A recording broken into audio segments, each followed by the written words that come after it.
민주당의 윤미향 의원에 대해서 검찰이 기소하기로 결정을 했습니다. 8개 범죄 혐의를 적용했고요. 그 안에는 준사기 혐의도 포함이 돼 있습니다. 할머니의 영상을 올렸다가 윤미향 의원이 삭제를 하기도 했습니다. 이 같은 내용 오늘 상세하게 다뤄보겠습니다.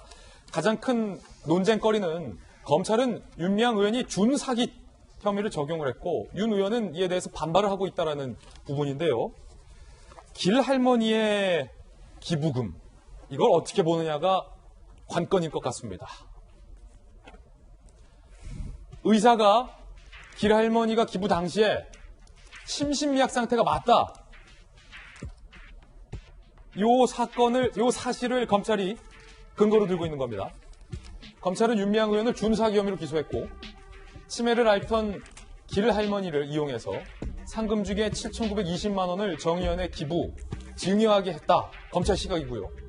이 중에 급기야 5천만 원은 수상 3일 만에 정의연에게 돈이 전달됐다는 거죠. 이에 대해서 윤미향 의원은 강하게 반발하고 있습니다. 길원옥 할머니의 주체성을 무시했다. 검찰이 길원옥 할머니의 삶을 부정했다라고 반발하고 있습니다. 검찰이 오늘 이렇게 반박하고 있습니다. 이건 우리 얘기가 아니라 의료진의 자문을 구해서 판단한 거다라고 반박하고 있습니다. 의료 전문가로부터, 의사로부터 길 할머니의 의료 기록과 정신감정 자문 결과를 받았는데 저 기부 당시에 상금 7,920만 원 기부 당시에 길 할머니가 심신미약 상태가 맞다. 치매가 맞다라고 의사가 확인해 줬다는 거죠. 검찰 관계자는 검사가 할머니를 직접 면담해서 의료 기록과 할머니의 상태를 대조했다라고 얘기하고 있는 상황입니다. 이재명 부장, 워낙 윤미향 의원이 강하게 반박을 하고 있어서 이 문제에 대해서 검찰의 이른바 재반박성, 오늘 기사가 나온 건데 관건은 7,920만 원 상금을 받고 이 돈을 특히 이 중에 상당수가 굉장히 빠른 시간에 정의원으로 쓱 갑니다.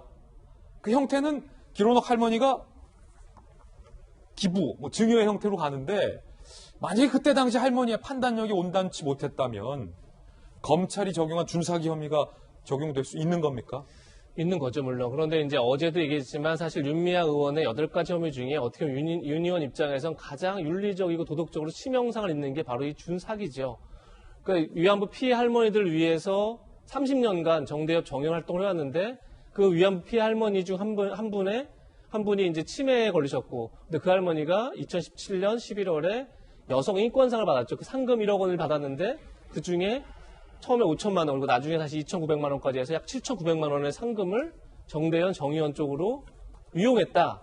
그럼 사실 굉장히 그 활동 자체가 과연 누구를 위한 활동이냐. 사실 이제 처음에 이용사 할머니 자체가 그 문제를 제기했던 건데 그거와 집결되는 거기 때문에 어떻게 보면 윤미향 의원 입장에서는 가장 방어하고 싶은 그런 혐의가 아닐까 싶습니다. 그런 점에서 이제 길원옥 할머니 얘기를 여러 차례 하는 거고, 길원옥 할머니의 당시의 판단력, 그리고 당시의 주체성 이런 얘기를 이제 윤미향 의원이 하는 건데 과연 판단력이 있었느냐 없었느냐 이게 지금 이제 앞으로 재판 과정에서 가장 쟁점이 될 것 같고, 지금 검찰은 당시에 이제 전문의를 통해서 확인했다 이런 것도 있지만 사실 가장 중요했던 게 이거보다 더 제가 볼 때는 검찰이 준사기죄를 적용한 게 2014년도에 윤미향 의원이 직접 길원옥 할머니를 데리고 병원에 갔다는 겁니다.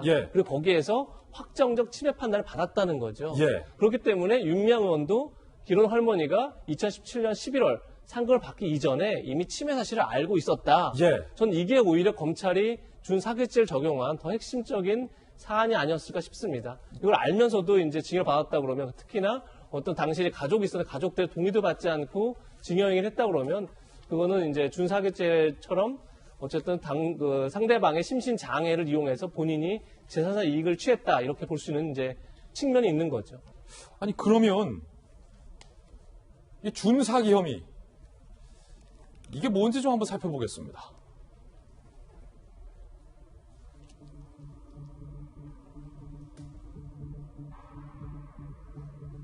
자, 김영주 의원님, 준사기 혐의 설명 좀 해주시죠. 그러니까 이제 심신미약 상태인, 즉 말하자면 치매에 걸렸다거라든지 정확하게 어린아이인데 자기 판단이 없는 그 사람에게, 즉 지적 장애를 앓는 사람들을 착취하거나 또 이들을 이용해서 금전적인 사기를 치는 경우라고 볼 수 있는데, 이제 그런 경우에 지금 형량이 10년 이하 또 벌금 2천만 원 이하니까 형식적으로도 준사기라고 하는 굉장히 파렴치범에 해당되고, 자기가 했던 시민운동 전체의 대의에 비해서 너무 치명적인 오욕을 받는 것이고 실질적으로 정치적 생명도 끝나는 것이다. 이제 그런 부분이 있기 때문에 실질적으로는 말하자면 이제 이 혐의를 검찰이 어지간해가지고는 붙일 수가 없어요. 그래요? 악한 입증된 자료가 없어서는 저런 어떤 준사기라고 하는 것을 입에 올리기가 쉽지 않다라고 하는 법조계 판단이 있을 겁니다. 그리고 또 하나는 윤 의원 본인도 가장 강하게 반발하는 것이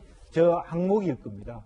이제 그런 문제인데 제가 봤을 때는 이게 실제로 침해를 알았냐 안 알았냐라기보다는 내용은 평소에 어떤 의견을 가지고 있었느냐. 윤 할머니께서. 그러니까 어쨌든 치매라고 하는 건 24시간 내내 치매일 수는 없거든요. 그러니까 어느 정도 정신에 돌아왔을 때가 있고 정신이 없을 때가 있을 수 있기 때문에 의료진의 혐의가 있지만 평상시에 그런 의지를 갖고 있었느냐 아니었느냐. 그렇겠군요. 그런 의지와 반하는 그런 것들을 했다라면 준사기에 해당될 것이라고 보여집니다. 그렇군요. 정욱진 변호사님, 네네. 이게 굉장히 중요한 이슈입니다. 네.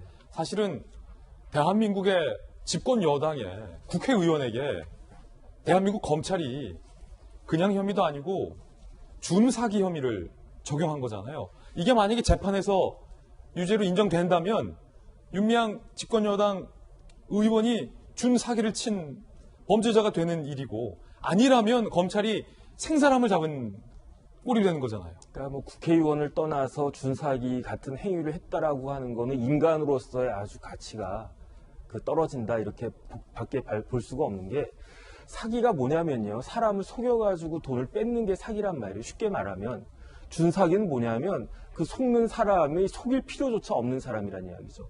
대표적인 게 어떤 거냐면 애들한테 어떤 애가 10,000원짜리를 딱 갖고 있어요. 예. 근데 제가 1,000원짜리 2장, 3장 딱 주면서 야 아저씨가 이거 3장 줄 테니까 네 거 1장 줄래? 그러면 애들은 준다고요. 예. 그게 준사기예요.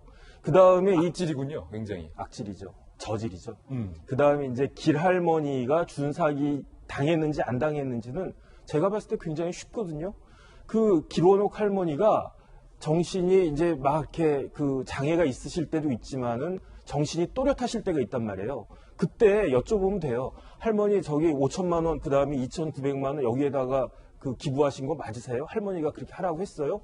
만약에 길할머니가 그래 내가 그렇게 하라고 했어 라고 이야기하면 이건 범죄가 안 되는 거고요. 예. 내가 언제 나는 그런 적이 없는데 이런 식으로 이야기를 갖다가 하면 그건 준사기가 되는데 제가 이렇게 기사 같은 걸 쭉 보니까 길할머니가 본인이 내가 속았다라고 말씀을 하신다는 것 같거든요. 그러니까 검찰에서 이거는 준사기에 해당이 되겠다 해가지고 기소를 한 거지 아무리 검찰이 개혁이 돼야 된다고 해도 검사들이 아무렇게나 기소한 게 아니거든요. 이 부분에 대해서는 윤미향 의원이 명확하게 해명을 해야 될 겁니다. 네. 자, 그 부분은 정혁진 변호사님의 개인적인 견해고 재판에서 좀 시시비비를 가려봐야 한다라는 말씀 드리겠고요.